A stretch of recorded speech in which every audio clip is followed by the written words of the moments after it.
Ramble.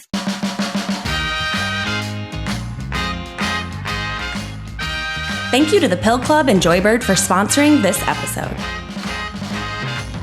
Welcome to another episode of You Can Sit With Us. I'm Rachel, and with me today is your host, Ariel. We also have Kaylin Burke here with us today. Hi, guys. Brand manager for Second Try. Yes, I'm a brand manager now. Y'all know me. Yes. And our very special guest is Normalize Normal Bodies, Mick Zazon. You pronounced it right. I heard you earlier and I made a mental note because my instinct was to pronounce it wrong, and I worked on it mentally. Yes, I always get Meek or Zazon or Zazon. something. Yeah. Meek. I'm pleasantly surprised. Welcome. Hello, everybody.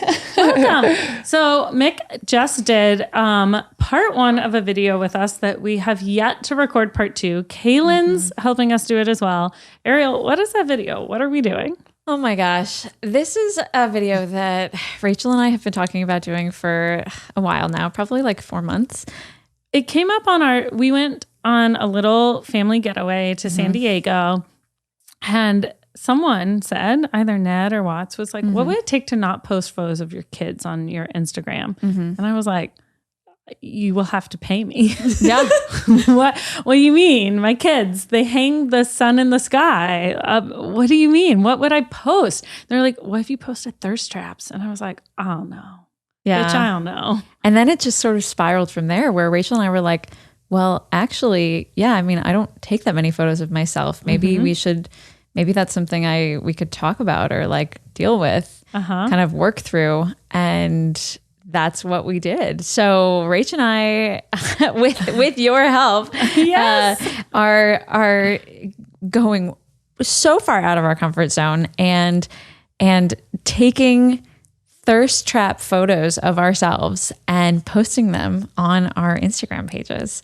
That's the idea, y'all. I'm so excited for you. I'm so excited too. So one thing that we were talking about earlier was that a thirst trap, for both of you, it's one of those photos that should make you feel a little uncomfortable when you're posting it, because it's something that is like that is different, and it's a little, it's a little kind of tough to put yourself out there like that.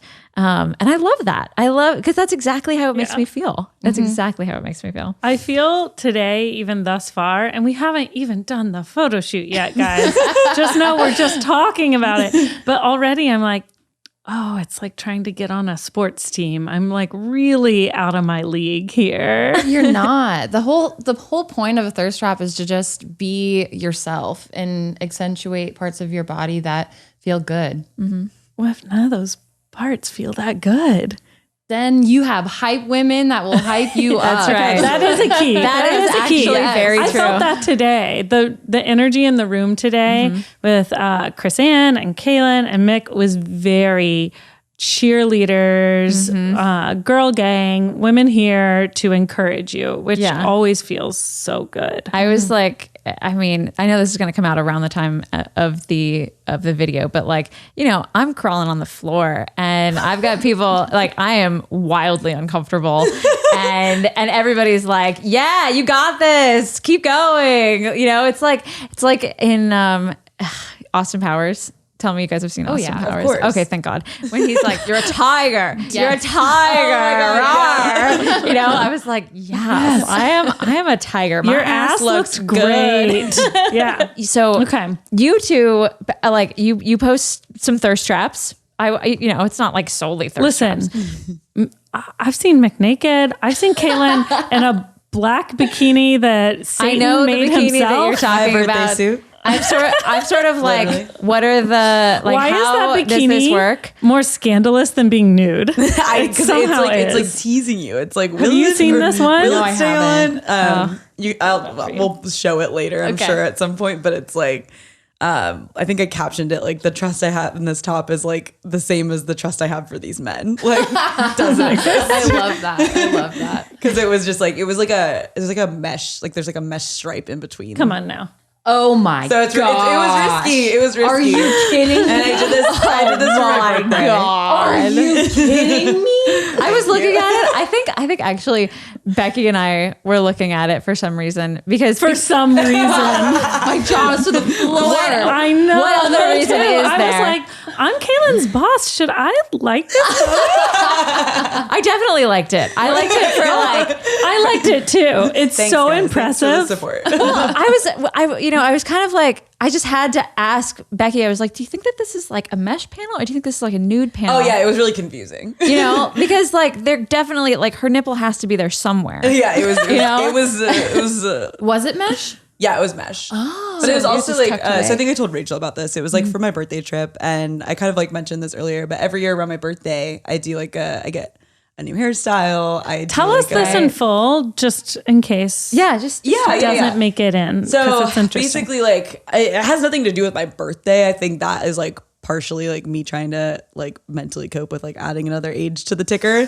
But it's like kind of just like thirst trapping in general. I feel like for me, it came from a point of like where when I was growing up, I dealt with like a lot of just like mean people saying mean things about like my body and stuff. And a lot of it was kind of like racially charged where I grew up. I grew up in a kind of predominantly white suburb of Arizona. It wasn't like I wasn't like the only Black person there, but it was fewer than like where I live now and where I have lived before. And so I dealt with like a lot of, and I talked about this on my Instagram a little bit during like the Black Lives Matter stuff last year. People just saying like horrible things. Like I literally had people that were friends say stuff like, oh, I would never date a Black girl. That's gross. And like just awful stuff like about like Black women's bodies and like the color of like brown nipples and stuff like that. I'm and so sorry. Yeah. So it's like, it's that is not like a direct relation to like why I think I post the things that I do. But I feel like me just like kind of being comfortable with myself online has like kind of become this journey of, I don't know, embracing those things that I was once like super self-conscious about because of Which what I I was love. socially dealing with, you know? And I always like, when I was a kid too, I was like, I would look at like the Beyoncés and like everybody and be like, I can't wait till I can like move somewhere, grow up and like do my hair however I want, like wear whatever I want. just celebrate yourself. Yeah, exactly. And I feel like I've finally, I feel like I've gotten there, which is like cool. So it's like kind of like the embodiment of all of those goals and like that kind of self-exploration You journey. creating joy instead of internalizing hate is like the biggest expression of power. Yeah, so it's fun. There it's is. fun. You know, it's like, I don't know. So and then I hope I keep doing it too. It's like I kind of just, like I said, I do it every year on my birthday. I think it's just like a good time to like celebrate yourself. It's not like I never like sat down and was like, I'm going to do this every year on my birthday. But now that I have done it a few years in a row, I'm like, maybe like That's I should fun. keep doing this every year, you know? Like, This is fun. I like doing that. switch up the hairstyle, reinvent the wheel, and like, you know, just feel good about yourself during I love that time. so much. So Okay. it's fun. Something that you just said, or that we were just talking about,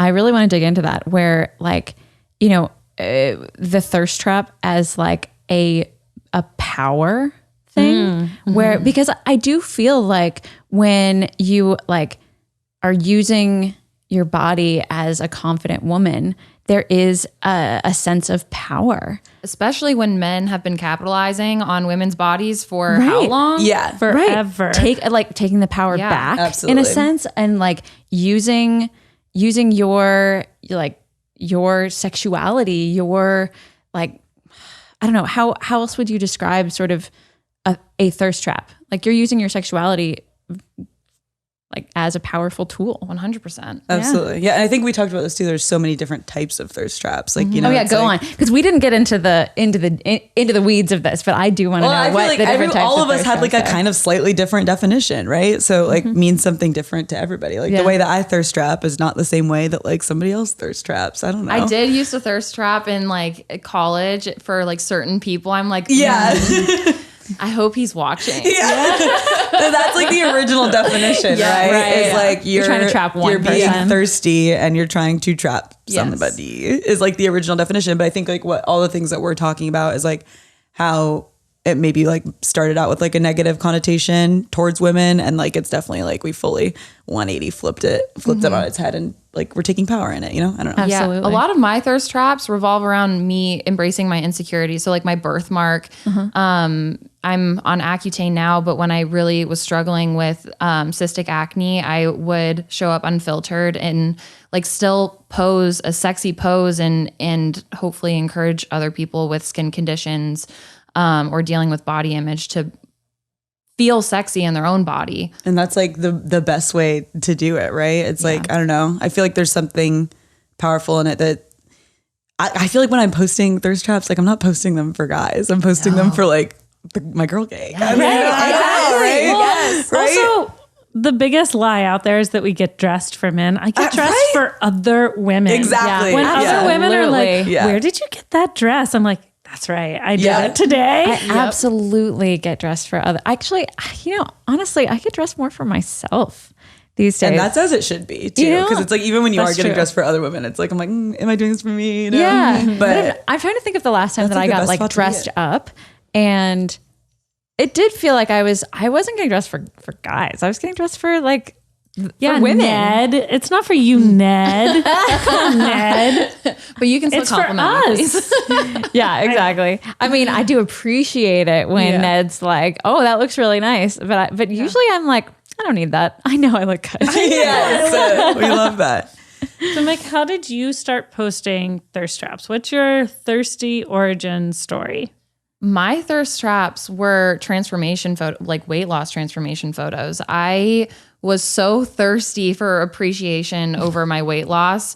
I dealt with 3 different eating disorders and a whole lot of mental illnesses. And, when people are just appreciating the wrong things, it doesn't matter if it's wrong, it's still giving attention to whatever was feeding my insecurities. And so I kept on doing them, and I gained a lot of followers, but it just wasn't fulfilling. And I just kept trying to distort my body in ways that didn't look like myself. So it kept escalating within every single thirst trap, quote unquote, I posted. So at one point it would be like my actual body, then it was a transformation photo. And then I was like, oh, but this isn't good enough. Let's take it one step further. Let's start dieting. Let's start using Facetune. Let's start, editing skin. Let's do all of these things so that I can be like the perfect version of myself. And I didn't stop to think that, younger women were looking to me, that so many other people in general were like, I want that, and ultimately it just hit me, and I was like, I can't do this anymore. My body physically couldn't do it anymore. I stayed in my room in Arizona. I lived in Arizona for 2.5 years. I currently live in Columbus, Ohio. No family in Arizona. I was there alone, and I stayed in my apartment for a month straight, ordering so much food for delivery. I did not take one step outside of my apartment. I went through orthorexia, binge eating disorder, and bulimia. And it was a really, really, really difficult journey, because when I had bulimia, I thought that to cure myself, instead of asking for help, I would just stop purging. But what did that leave me with? I was still binge eating. Right. And so my weight fluctuated so much. And, a lot of that I can reflect on now. I just got diagnosed with PCOS, and, weight fluctuation happens there, and same with the cystic acne, but it's all, it all just like hit me, and I needed to make up for my mistakes. I needed to be truthful, not to myself first, and go to outpatient recovery for eating disorders, mental health, PTSD from an abusive relationship. And so I switched the narrative, and I started posting real, authentic photos, and real photos of me feeling sexy and me feeling like I'm embracing my body. And to this day, I look back at that whole time period, and it was like a honeymoon period for me. I was the heaviest I've ever been, but it was the most beautiful moments of my life, because it was like I was eating as like what I wanted and what my body needed. And I was like posting, and people were relating. So that's like the origin of everything. Life is stressful enough, and access to healthcare shouldn't be. Luckily, getting birth control is one less thing you have to worry about. With the Pill Club, you'll never have to make a trip to the doctor or wait in line at the pharmacy ever again. They provide access to care from the comfort of your home and delivery to your door in discreet packaging. The Pill Club carries over 120 FDA-approved brands. Most brands of birth control are free with insurance or Medicaid. Otherwise, prices start as low as $7 per month without insurance. So skip the office visit and waiting in line at the pharmacy and join the club. Right now, when you go to thepillclub.com/sitwithus, the Pill Club is offering a $10 donation to bedsider.org for every You Can Sit With Us listener who becomes a patient. Your donation will help low-income individuals get access to birth control through bedsider.org. That's thepillclub.com/sitwithus to get your first birth control care package and donate to help more women in need of affordable birth control. Remember, thepillclub.com/sitwithus. You must use the link to make a donation. So my parents, bless their heart, they struggled with me throughout my teenage years because I got in an abusive relationship from 16 to and then it ended at 20. Thankfully, I left.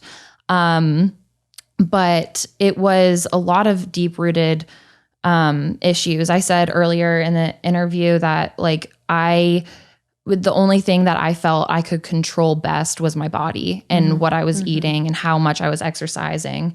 And when it got that bad with my depression and everything, my parents tried to get me into seeing a dietitian. I went for a couple of days and then I was like, no, fuck you. I know how to do this. Yeah. I know more than you. You went to school for how long? No. I know more than my you. body. Yeah. So, that was 2 years prior to me hitting rock bottom. And so when I actually hit rock bottom, I reached out to my dietitian, and I moved back home from Arizona and I went to outpatient. So I did group therapy. I saw a whole lot of doctors, but accumulatively, all of that helped me and got me to a place where I knew how to listen to my body. And I don't think people can really do that without a good support system. And it sucks that our healthcare system doesn't give that to people. And, but I 100%, it was professional help all the way. Mm-hmm. And so when did you decide to post your first real photo on Instagram, sort of out of that moment, that wasn't an idealized version of yourself? It was, you ask that question, but there are so many because every time I post something, it's usually new because I like to get myself out of my comfort zone a little bit, whether that be posting with a little bit less clothes than the last time or whatever. But I would say the first one was me doing a weight gain transformation post. And I was just standing there with my hands on my hips and I was like, this is me. This is who I am. And it got a lot of negativity, but it was happy. I was so happy. It didn't even matter. Yeah. That's fantastic. It is. And so basically getting to that place was such a, I'm just thinking what was that journey for, going from rock bottom to getting to a place where, you were comfortable enough to say to everybody online, this is who I am now. And to, and to say to all that negative feedback, I don't care. I don't care what you are saying because I am confident in what I have right now. I realized that it was more than just me though. I think that's where I became comfortable in being uncomfortable because I was reflecting on my younger self and what I grew up with and how beauty standards really just took over and made me feel like crap. I was so frustrated with media, with capitalism behind it and just, you know, the exploitation of women. And I at that point, I just didn't care. I just had to say something and make it right. And that is what fuels everything that I do. I love that. Because we were talking earlier and we're the same age. And so I feel like a lot of it too is like we kind of grew up in the uprising of what social media has become now. And like we really kind of, I mean, I feel like I went to college in the time where like Instagram was a sport. It was like 100%. It was like you were competing against like your friends and like people you didn't know, people you did know, like to kind of like be the best, look the best, have the best life kind of thing on Instagram. And I think it has evolved into a little bit better of a tool now, just like across all social platforms because of like the way that the algorithmic feeds like allow you to create community versus like just be based on like the surface level like. Their Instagram's trying to be better at it, but it's kind of like a just the vicious like cycle of engagement. Like in order to have social media, there needs to be some form of engagement. Yeah. But like things like TikTok, I feel like have like opened. I really hope that like the younger generation. I think I have a younger brother, and I feel like I already have seen this with his friends, where they have like a much more open and welcoming kind of like sense of community with their friends and others too. Like just like much more accepting of like things that are viewed as different. And I feel like we did not have that because we came up in like basically the spark of social media where it was like everyone was online and wanted to be like on top kind of thing. You It's like must have been so young when that was so of happening. course, when you're living in it. And I feel like I still haven't like fully gotten out of that like mindset either, you know, because it's like if you're going up and that's all you're seeing, it's like you don't know anybody. And it really affects you. And then it's hard to get out of that place too. I feel like I still, even with my social media today, like I'll choose not to post something that I want to post because I'm like, oh, well, this one will get more likes, you know? I do that too sometimes where I'm like, I want to post a photo of these flowers in this garden. Ain't nobody liking that shit on my feed. Yeah. But we've definitely to me, started it's moving. pretty. Yeah. And I feel like social media has become like a much different beast now. It's not like so tunnel visioned on like one aesthetic, like one thing. Like you can do those things. It's just like your personal agenda. And I think for me, it's like a lot of it, like my background is like doing this for the guys, like making sure that like the performance metrics are up, you know, like doing it for other people. So when I look at my own, I'm like, what am I doing here? Like, what should I do? You know?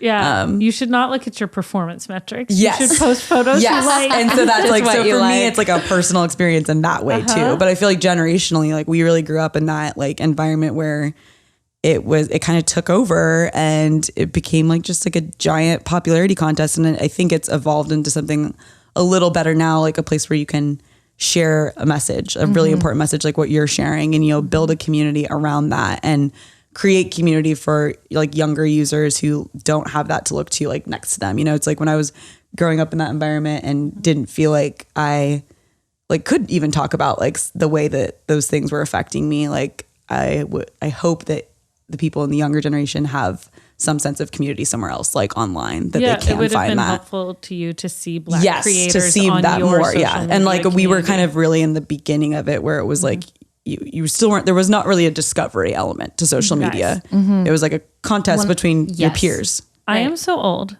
that I was the first class of people on Facebook when it was for people in college, certain colleges, as the Facebook. There were no photos, there was no feed, there was no sharing.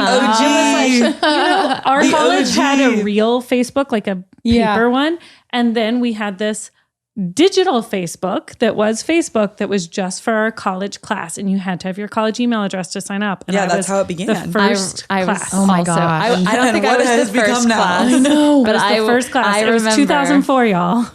I remember, I think, so I went to college in 2005. So it was, we were on the Facebook. And I remember looking people and you up. uploaded like a profile picture, but that was it. Yeah. And then you could talk to people. So like ahead of going to my college, which was not in my town, I could talk to people who were going to be in my class at college. And that was it.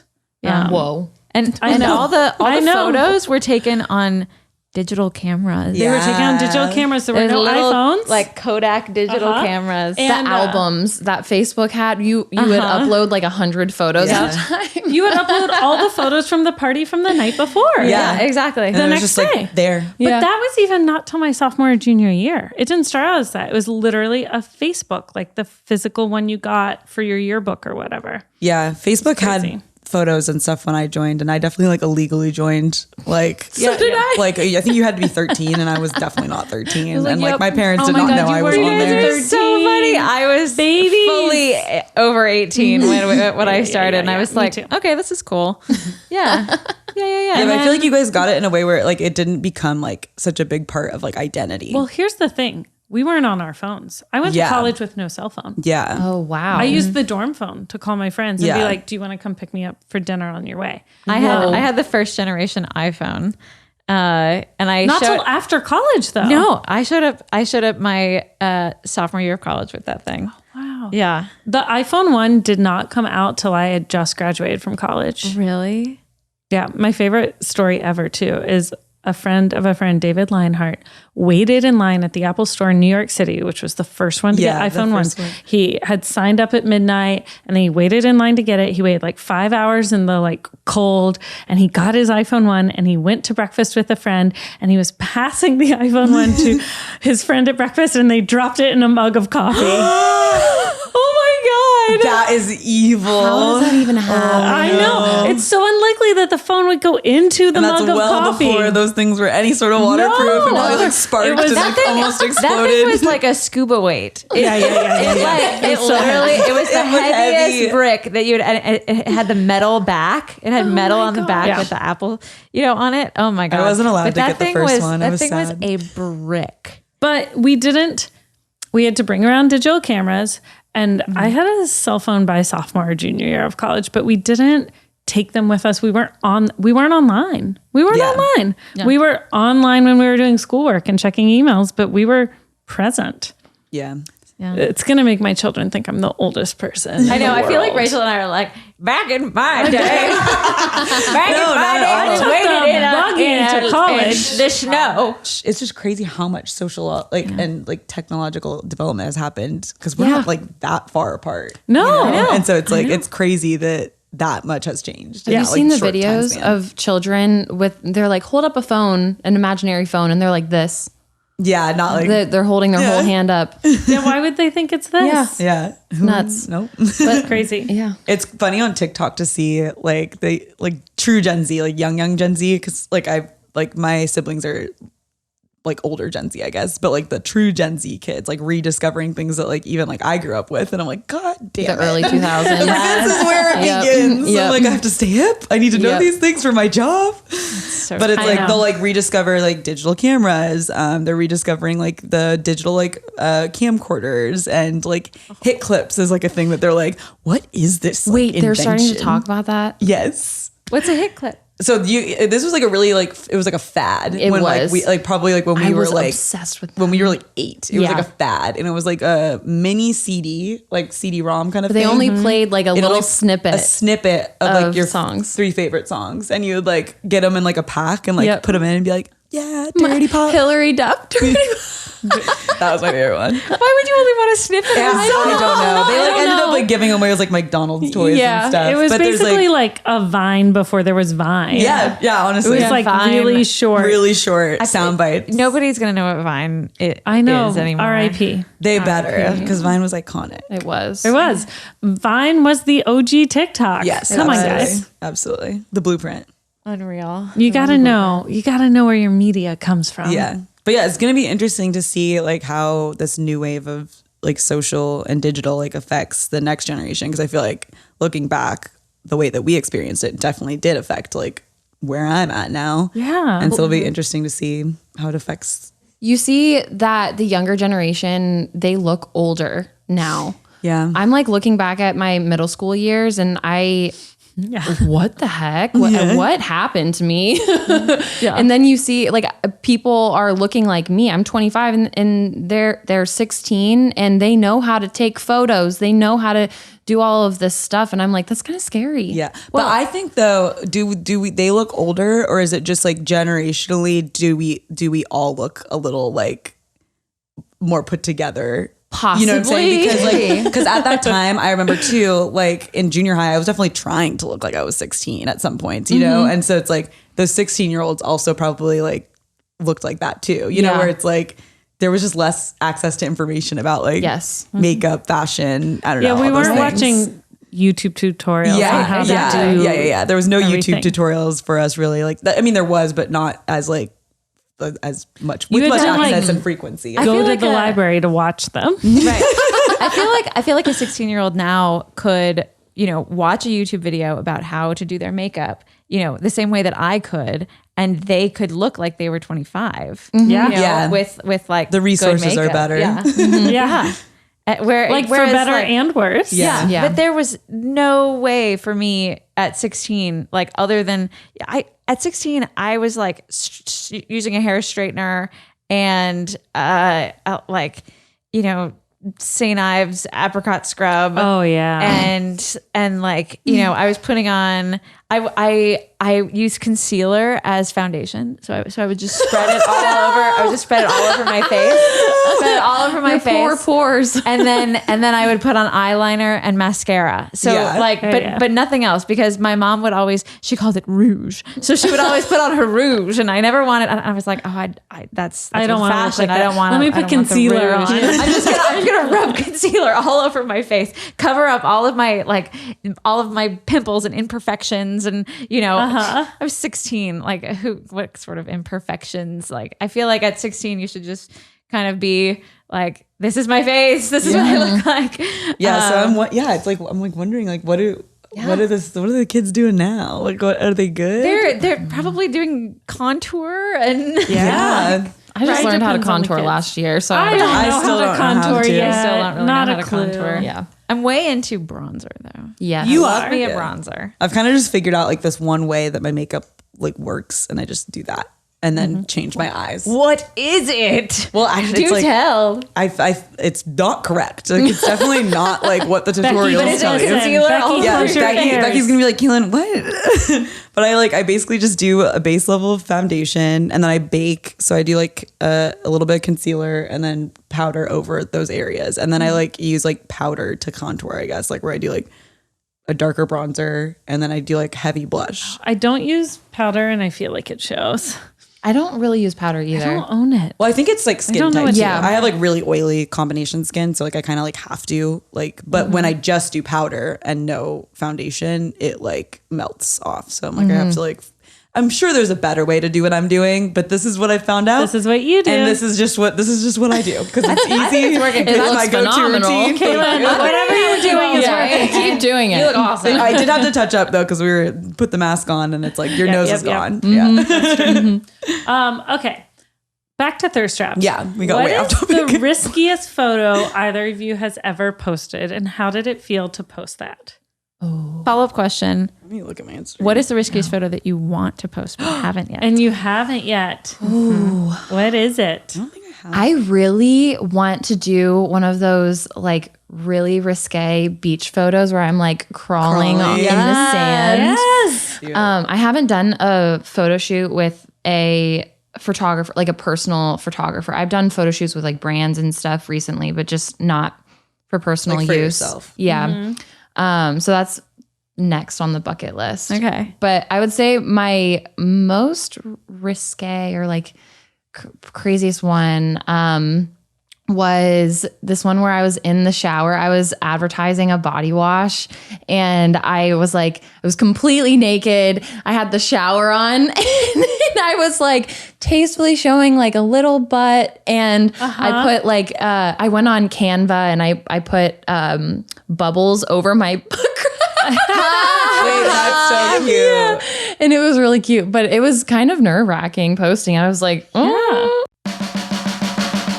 Your home should be a reflection of you, of your space. You should make it unique and your own special place, and that's why I love Joybird. Joybird's selection of customizable furniture and modern home decor lets you bring your unique style into your space. And thankfully, it's about to be Joybird's semi-annual sale. It's here. Keith and I, when we got our house, we were actually looking for furniture, and we found Joybird the easiest and kind of most helpful place to start. We got a beautiful gray mid-century couch from them. I love that they have design stylists, and they're always standing by to make our beautiful vision a reality. You can choose from over 18,000 customizable options or browse curated collections to find the perfect piece for your one-of-a-kind style. Each piece is made with incredible care using responsibly sourced materials free from harmful chemicals. Create a space that brings you joy with Joybird. Visit joybird.com/sitwithus and get 30% off your purchase. That's 30% off at joybird.com/sitwithus. I was really nervous about, but looking back at it now, I'm like, whatever. But I posted this one that was like heavy under boob from like a photo shoot, and I like held on to it for a really long time after the photo shoot because I was like, it was like before under boob was like happening everywhere. I told you I wanted to try under boob. I love under boob, and I loved the way that photo looked. And I remember at the time I was just like a little uncomfortable because I was still in college. I was like in job searching, like towards the end of my college career, and like there was like this like thought process behind all of it where it was like, oh, like, is this like too much? Like if somebody that's hiring me sees Underboob this, is like a modern revelation too. It's not, it's the same as cleavage, but it's new. Well, no, there's underboob was a thing in like the 90s too. There's a lot of photo shoots. Like I'm kind of trying to remember the one. Probably some Coca-Cola something or something like that where somebody's like was wearing a tank. there's a specific photo and I can't remember what it's from. Who's sluttier, Coca-Cola or Pepsi? Or maybe it was Pepsi. It might have been Pepsi. That's cute. And it's so, but I remember I was really nervous about that. And since then, I've posted like so many bikini photos that it like doesn't even matter. It like looks so inconsequential next to those. It's interesting that I'm more nervous to post an underboob photo than like a naked photo. Yeah, there's something about it that's like really salacious. Yeah. I don't know why. Is it sexualized? Is it like hypersexualized? I think it's just different. Yeah, I think it's just different. Yeah. I also, because I went through so many different bodies that like my boobs are saggy, and something this year that I've been doing is I haven't worn a bra in how long, but that took me so long to do. So I'm just now embracing it. But like the whole thing of under boob, I'm like, oh, like it's just new. And maybe that's something that I need to That's a real conquer. mom issue too. People are very concerned about their boobs being saggy who are moms. Absolutely. Yeah. I mean, my boobs are all over the place. It's like, if I haven't so I'm pumping breast milk for my 10-month-old. And if I don't pump for a couple of hours or like, okay, so I pump 3 times a day right now. Let's get into it. But if it's like time to pump, my boobs look enormous. I look like I've had like good implants. Really? Yeah. Yeah. It's insane. Are you ever kind of like, let me just take a photo right now? Sometimes, yeah, because you're like, sometimes I'll be like changing into my pumping bra and I'll like, catch a glimpse of myself in the mirror and I'll be like, whoa, I look like a porn star. Like, I kind of the day we take thirst trap photos, what if you just skip the pump? Ooh. I could try, but then I might leak. Yeah, like, is that a dangerous game to play? Awkward. We'll hop in the pool. Yeah, it'll be great. Easy fix. Yeah. Easy fix. We'll take a milk bath. It'll be awesome. You with giant boobs in a milk bath in that bathtub. That's a great photo. See that it feels very strange to me, like to sort of, because like it's such a not sexy thing to me. You know, it's like because it's feeding a it's just, it's such an interesting like looking at that perspective. Yeah, I'm glad that you're like, you appreciate that though in that moment. Because you know, it's like, it's absolutely. Like, I'll sort of look at myself and be like, yeah. This is not the same at all, but I feel similar. Like when I'm like approaching my period, I'll have like extreme bloating and like swelling of like, because I have like very small, like nothing's going on up here. But then when I'm approaching my period, they like plump up and I'm like, what's going on today? This is what they look like. Yeah. This is a nice not surprise. the same at all. But yeah, I'm like, okay, I feel like shit, but this looks great. This is working. Like, we're cramping, but we're okay. What is your number one tip for encouraging us while we're taking thirst trap photos? Because I'm just really afraid that I'm going to fail. Yeah. There's no way to fail. Okay. There's no way to fail. what if, I'm just being my most egotistical self here for a minute. What if we take all these photos? We have this photographer, we have all this wardrobe, and in every photo, I just wish I looked different. I knew you were going to say that. Because I have exactly the same fear. Because that's what's running through my head a lot. Like when I look in the mirror, I'm like, okay, not my favorite. So can I ask why you have that fear or where it's coming from? Because I don't think I look as good as I used to. Yeah. I mean, we talked about that earlier. It's like when you look at photos beforehand, you're like, oh my gosh, like I wish I looked like that. But even then you were looking at photos before. Yes, of course I was. And of course I was. It's like this never ending cycle. And I think the most beautiful part about having a body is that it houses you throughout change. Like it's meant to house you throughout all of the change, especially women's bodies. It's made to ebb and flow and change as you age. And it's such a beautiful thing. But when we have been essentially brainwashed into thinking that we have to like stunt our age and stunt the change that we're supposed to do, then we automatically have that. And so when I do get in that negative spiral, I'm like, why? I constantly ask myself, I'm like, why am I feeling like this? Why? And a lot of it has to do with what I grew up with, like the information that I was given. And so what's the way to break the cycle? Reframing it, you know, I don't know. Rewriting the narrative. And I said before too, I always, whenever my friends and I take photos, we go around a circle and we compliment each other. And like, what's your favorite thing about me? And it's like our one moment where we give ourselves permission to like really hype each other up. And not that you need permission, but just to like really go in on complimenting somebody intentionally. And then you just like feel on top of the world when you're taking photos. Nothing's better than a compliment. That's definitely on the list. Yes, we gotta do our hype do that. circle. It's gonna make me cry. All my beautiful mascara. We'll have makeup on set. I also feel like, something to break us out of this cycle of negative self-thought, because you and I are very similar in the way that we look at photos of ourselves, or we look at ourselves in the mirror, because we've talked about this before, where, we'll be like, I look different. Like I'm getting wrinkles now. This is happening and this is happening. And so if we just change it to the point where, almost like we could be acting on set or something like that, breaking out of that cycle of like, this is me, and being like, actually, this is who I am today. And this is, I want to feel this way. And that's what I'm going to do. I'm going to wear this so that I feel awesome. And, I think that sometimes just sort of pretend, almost like pretending or acting, it's like fake it till you make it, almost. I love that you said that too, because I almost kind of I definitely treat my closet like that. Like really? I feel like I don't have like a very specific aesthetic. Like it's kind of like all over the place, and I feel like I treat my my closet like a costume closet. I love that. I'm like, what do I want to be today? Right. The kind of vibe. And I don't know, maybe that helps like just kind of like Sporty spice. Yeah, like switch spice, up like who you are in that moment. Right. And like, I don't know, like I literally feel like I'm playing dress up every day. And it's just like, let's see what we get into. And some days I'm like slumming it and I'm like, whatever, it looks stupid. But I don't know. But I feel like that's an easy and healthy way to break out of the cycle of negative self-thought, just saying, okay, well, today I'm not going to look at myself as mom Ariel.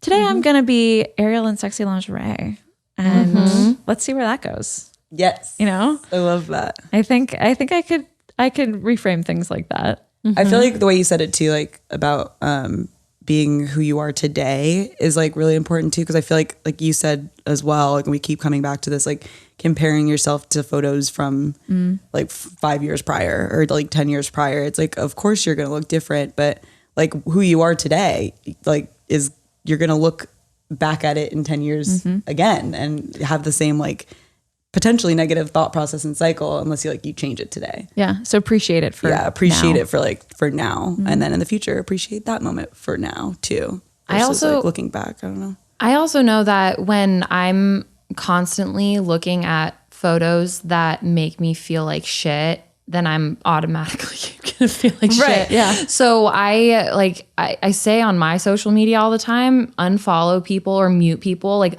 I've muted my best friend Gabby before because I was comparing myself to her. We had a conversation about it, but it's like that open conversation and it's protecting your energy so that you can work on yourself. And so now my social media feeds are everything that I want it to be so that I can feel my best self. Like what is going to fuel me to show up the best that I can be? I like that because I do feel like sometimes I can get into a hole of social media where I can only find things that are making me feel bad about myself. Yeah. Making me feel like, oh, well, why am I not on vacation? Oh, why do I not look this good in a swimsuit? Oh, why do I not have time to shop for all these fun clothes? It's you can totally get into a negative cycle on social media. Something that I do, which I have found really, really helpful, and I learned this trick from Gen Z. I am a Gen Z stan, in case you guys did not notice. I love them so much. We knew.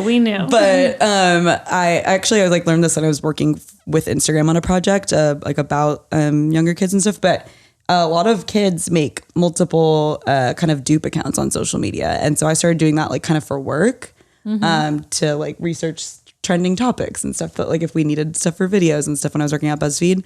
And then I started doing it for myself. And so basically I separated all of my personal follows on my main account. So basically my account's set up on my main account, just follow just people that I know and and are friends or acquaintances. And then I set up a following account to follow fashion bloggers. And then I have another account to follow stuff that's Try Guys related. So you're one of those people who has 0 posts, 0 things. Yeah, that's me. But it's you're a lurker. But it's really great because it's I don't have to see it every day when I'm going to enjoy what my friends are posting. I can choose when I want to go onto my fashion follows and look for outfit inspo. But it's it's not negatively impacting me every day because there are times when I go on there and I'm it's just. And I'm I like my body a lot. And I'm grateful to have some of the things that I have, but there's I will never have hips. And there's girls on there with beautiful hips and butt that I will never get. And I'm I can't look at that every day. It's it's detrimental. So you've compartmentalized it. Yeah. It's I don't know if it's healthy, but it's it works for me because then you're creating boundaries. Sounds very I get to check back in when I want, I don't know. Yeah. Therapists, chime in the comments. Let me know if I'm messing myself up further, but that's what's worked for me. It's just setting up those boundaries of for my mental health, I do not need to see this today. Yeah. And that's me for reading comments. I've just decided I don't read comments anymore. I just don't. That's good. I can't, I appreciate the positive comments so much, but it is always the negative ones that I see and I remember and I think about and I think what am I doing wrong? Is this bad? Am I oh, it's a lot, painful. You mentioned things earlier about the comments and a lot of them are personal attacks. They go into detail and it's really How awful. have you dealt with negative comments on your feed? Because you're all over Instagram, you're all over TikTok. Yeah, I sometimes screenshot them and then use them in posts. I'm screw you. Right? I saw it and this is how I feel about it. Yeah, they'll reply to comment on TikTok. Yeah. So great. Yeah. And I think at the end of the day, I have to reflect. I'm what is this actually? Are they feeling, is it them projecting? Or is it something that I can work on? And if I can't answer that myself, I will ask people that I can trust. And I think that has helped me so much. It's what is the story I'm telling myself in my head? What's the actual truth? So for instance, when I was being called out for photoshopping when I was in the midst of my eating disorders, that was something that I needed to work on. And I didn't have any way of defending myself, other than it was a product of society and a much deeper rooted issue. But that's something that I needed to work on. And, here I am now. But at the end of the day, like if it's not like under good intentions, then I don't need to care about it. At the end of the day, if they are spending their own time typing out a negative comment to make someone else's day worse, that sucks. Like you are, it's so much energy to do that. You're gross. Actually. Like why? It's like gross. Yeah. Should you have stopped photoshopping photos because it was making you feel super terrible and it was a product of you feeling super terrible? Yes. Was it their place to peg you for all of society's problems with photoshopping photos? Absolutely not. No. But I will gladly and that was the responsibility that I had to take, I think a lot of times I hear, I didn't ask for people to come at me, or I didn't ask, which is true, but it also comes with the territory. And I have to reality check myself a lot when I want to feel self-deprecating, and I'm like, no, this is the responsibility I decided to take on. I have to choose to be the bigger person, and I have to choose what boundaries I'm willing to create and what comments I need to respond to. Yeah, because sometimes I feel like if it's not adding any value to you, it's then it's just a negative waste of energy on your end too. If you engage in the comments, sometimes it's it just perpetuates that person's discourse, and then can get worse, and then it really affects you negatively, and then sometimes it's just to let it respond go. to comments because I'm I don't want to get all tangled. Yeah. Do you know how much anxiety I get where if something comes up with the guy's social media and I have to respond on their behalf? I'm okay, here we go. It's luckily we don't have very many of those moments, but we have had our moments too where people who have responded negatively to someone in a video, and we have had to prep a statement basically. It's and it's been it's been really crazy. Yeah, it's the intense. internet is a fickle friend. It's intense, and luckily I would say we're not very controversial, so no, we're not. Most of the time I feel we do end up handling it pretty well, but it's still tough. It's and then how do you, then it becomes your responsibility as creator or person behind creator to make sure that the way that you're handling the situation is not negatively affecting somebody else online too. It's all those questions of just making sure that you're protecting yourself and your energy, and then also not harming anybody else out there. It's just this whole battle. It would be so easy to be a bad person, right? To not have conscious, give in to all of the negativity and to make people feel bad just left and right. Yeah, but I don't envy that because it must be a really dark place to be. It's such a dark place. And it stresses me out a lot. I always wonder if those people find it stressful because I'm aren't you stressed out by this? Yeah. I don't know, and I don't ever want to know. Yeah. No, my immediate go-to is always to almost be overly positive, it to the point where it makes people uncomfortable. So I've had to pull myself back a little bit. I feel like I have learned from Becky specifically that you can't be overly effusive about the way that somebody looks, Oh yeah, when Ariel's oh my God, I love your dress and I love the way that looks, and you're glowing today. Yeah, that people Becky's think I'm not being honest, or or just sort of, I don't know, that it's just too much, or that they don't want to have their bodies commented on, or something like that. And I get that, but I'm definitely the sort of person who leans into offering so much positivity that it almost doesn't feel real. The rule of thumb is to not comment on people's bodies. Just don't comment at all. I met up with my wedding photographer for Christmas card photos last year, and she was clearly 6 or 7 months pregnant, and I just remained mouth shut until finally Scott was like, and as you can see, we're expecting. I was like, oh, thank God. Heidi, I thought you were. see. But yes, I saw. However, I just couldn't say, because she had also had a kid at the same time we had the girl. So she had like a 1.5-year-old. And I was like, what if? What if she didn't? What if that's just leftover from her 1.5-year-old? What if that's not me? I would feel terrible if someone said that to me. I think the thing is that you don't know. You don't know. You don't know what they're going through. You don't know. And Or what if she had just had a miscarriage? That's Yep. happened to friends of mine who carried babies through the second trimester, and then they have a miscarriage and they look pregnant, and people ask them about their pregnancy, and they're bursting into tears in public. And it's just That like would be so miserable. hard. So you don't know. You just don't know. You just have to wait for them to tell you.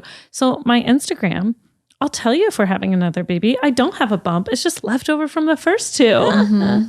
Good golly. yeah, I know it's so like sad when like you guys get those comments and it's like I know that it's coming from a place of like Excitement. like they're excited for you guys, and it's like I think it's just like younger kids that just don't But also, like like- understand that, but it's like it's good. I'm glad that you guys use your platform to like educate that too. Just imagine that Watts and I had been trying for a long time again, and it wasn't happening, and people are commenting that, and suddenly it's so loaded. Yeah, it's so personal. Yeah, I just think like we'll tell you when we're ready to share some piece of news, and until then, don't guess. Don't guess. There's no guessing. Well, just commenting on people's bodies in general just perpetuates that your body is the most important thing. Right. And so I did a photo shoot last year, and the photographer, who, by the way, knew my brand, my history, she was like, oh my gosh, you look so great. You lost weight. And I didn't say anything. Yeah. Because even to this day, it doesn't matter how confident I am in my body, that still affects me. That still does. And I'm like, well, do I need to lose more weight? That was my first thought. Yeah. How does it make you feel? Recently, I've been more active. Okay. So we'll do, And I have body image issues. Like I'll look in the mirror and I'm like, that's not what I look like.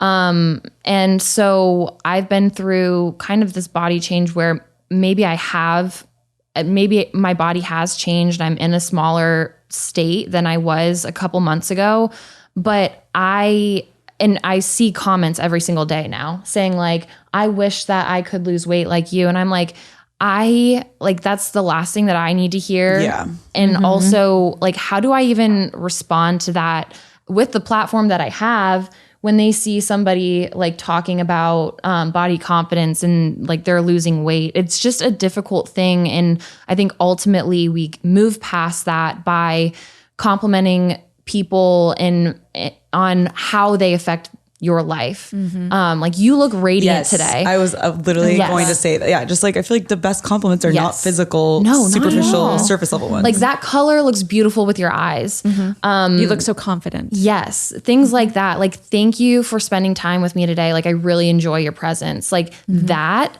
compliment is something that I would take over, oh my gosh, like you look so skinny today. Right. When in reality, what if you said that to like a cancer patient and you had no idea, or they were going through an eating disorder or something that really affected their health. And it doesn't make sense anymore. Yeah. It's like when you're commenting on a post and you want to say something, like this post has made your day. Something like that can really make somebody feel really good And valued. Yeah. And valued for their effort and not for their like the way they look. So saying this post really changed my morning. This, this post really gives me encouragement. Like something like that isn't actually commenting on their physical appearance. Yeah, that's true. And you can still say that to like thirst traps. You can still say that like you are making me feel more confident by you posting this. Yeah. Yep. Instead of saying like, oh my gosh, you look so good, which is also okay. But there comes a point where like sometimes it gets too much. Yeah. You can always compliment me on my outfit. So I'll take those ones. I remember Becky saying she posted like a totally normal bathing suit photo of her and her friend. She told this on the podcast once, and someone commented, wow, you're so brave. And she was like, I wasn't being brave. Oh God. I was just posting a normal photo. This is me in a swimsuit. Oh my God. That's like almost like the feeling of like, you know, when you're not wearing makeup and somebody like goes out of their way to like be like, oh, are you tired? Or like, it's like that feeling where it's like, no, I'm just myself. Yes. Yeah. It's just me And with it's like, a what's makeup. wrong with you? Yeah, I think even There's nothing Ned brave in about one of this. our YouTube comments videos was like, I'm not tired. My kid sleeps through the night now. He's almost 2. This is just how I look. Yeah. And I'm the same way. I'm like, yeah, I'm not tired anymore. My girls sleep 11 to 12 hours. I just look this way now. This is just You know what some my days- face looks like. Some days you are tired and that's fine too. Just like don't bring it Don't up. bring Like, it up. Yeah, don't like tell me that I look tired. In what way is that a good idea? No, but you know, people do stuff like that. And you're like, without thinking. why? Nuts. Why? People just don't know what to say. I know. Sometimes it's like word vomit too. Like you can see it coming out of somebody's mouth and you're like, don't say it. Don't say it. Don't do it. Don't Like they want to start a conversation with you. It's happening. Their face gets red and they're like, Yeah. And what kind of comments do you think that we are going to get on our thirst trap posts? What kind of comments are you hoping for? I think they're going to say, about time, Rachel, because they've been asking for thirst traps. I agree. Okay, so picture this, y'all. I hope you're listening, whoever you are out there. I didn't get your name. I'm standing in the line at LAX wearing my mask. No June and Poppy, no Watts, just by myself waiting to fill up our water bottles. It's going really slowly. And this girl with cute braids comes over and she's like, Rachel, when are you posting the thirst traps? And I was like, we haven't shot it yet. It's going to be a minute. I don't have any thirst traps for you right now. I could pull some from a few years ago, but like, that's not going to make me feel good. I have this really cute one of me in Ojai. Hi, my tushy's out. I could post that, but my husband's very uncomfortable with it. It's funny because I think, is this episode going to come out after you guys have started posting most of them? Yeah, so I we're going to think, post them, react within the episode. Yeah. And then we might post a few more. Yeah. You know? Yeah. Because they'll have a nice library. I'm hoping we have a imagine we good will. library. Yes. Yeah. See, I feel like you guys are like super nervous about the reaction, but I feel like you guys are gonna be pleasantly surprised. Oh, yeah. I think that you're gonna get so much like. oh, yeah. I think that like the way that like I see the comments on the Try Guys' stuff about you and you as well, like it's gonna be like, go off, Ariel. Oh my God. Look at you, you queen. It's gonna be like that kind of it's gonna be vibe because so we do cute. have like a really supportive audience for the most I do part. feel like we'll put everybody's one on very the surprise supportive. feed. Oh my Ooh. God. It better be both of us. Yeah, absolutely. okay. Absolutely. Just our tushies. Maybe we'll do like the group photo. That'll be good. Yeah. Man. Yeah, I think the comments will be supportive. I'm mostly worried about the commentary in my head. Hopefully though, like along with the reaction from everybody else is positive, like you guys walk away with like a positive experience as well, you know, like, and like feeling like, oh, maybe I could do this again sometime. Yeah, You know? I feel like it's a little more like therapy than I was expecting it to be. Yeah. You're like, what did I get myself into? I have to look in the mirror and embrace myself. I Holy know. cow. It's sort of like I don't remember what it was. Like somebody somewhere on some show was like, take a mirror and look at your vagina. You know, It was goop. It was goop. Oh my gosh, yes, it was goop. Yeah, like take a mirror and look at your vagina. Say hello. You know, like you guys have never really met. You know, just sort of one of those. Well, I feel like this is sort of like that, where it's like, you know, I'm getting reacquainted with my body.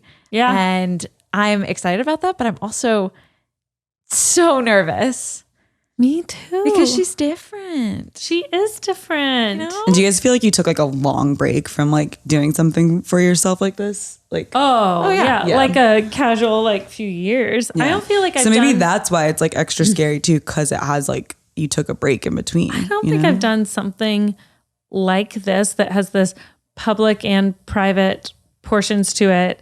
That since like my wedding honeymoon, you know, Right. Yeah. I think it's been that long because then I was like a newlywed and then we were trying to get pregnant and then we were pregnant and here we are. You know what I mean? Like, I don't know. Yeah, I think it's okay to be selfish in these moments.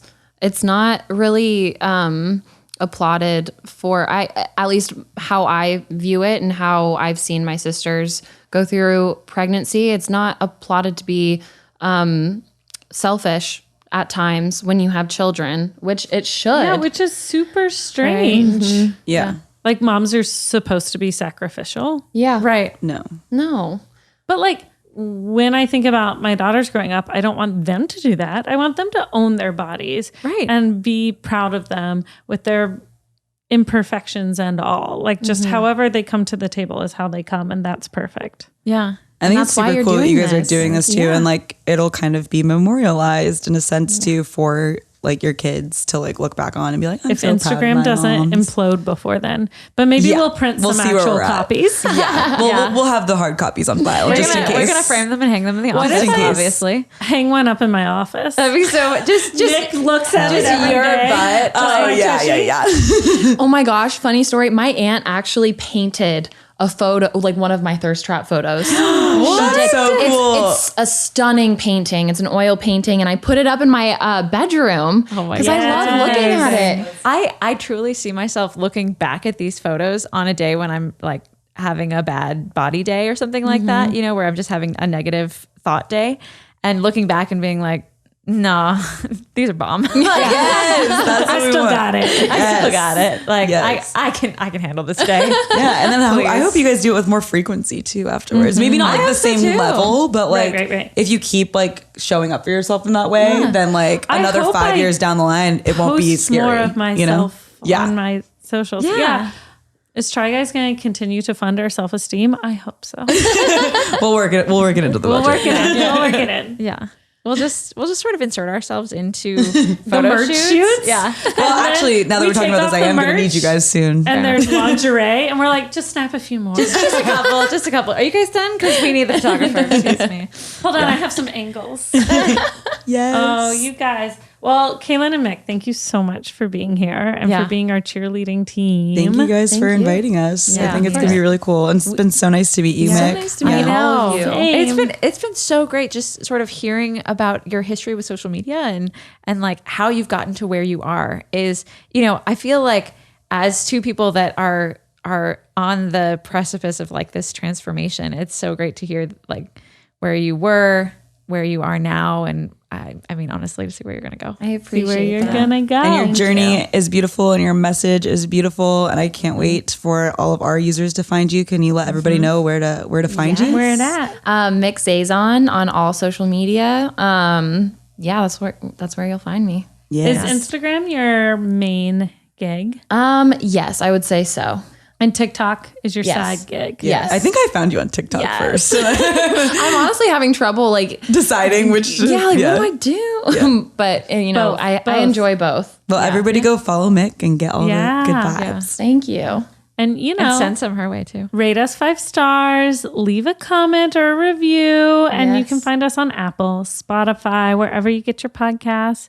That's it for us. We call our listeners, because it's you can sit with us, cutie booties. So that's like a good theme for life. And Nick is definitely a cutie booty. Definitely on brand for this whole shoot. Yes, absolutely. Maybe one of your captions. Cutie booty. Cutie it should be. Yep. That'll be fun. There you go. Yeah. Okay. You're genius at this. Genius. Yeah. All right. Well, thanks for sitting with us, guys. Bye. Bye. Bye.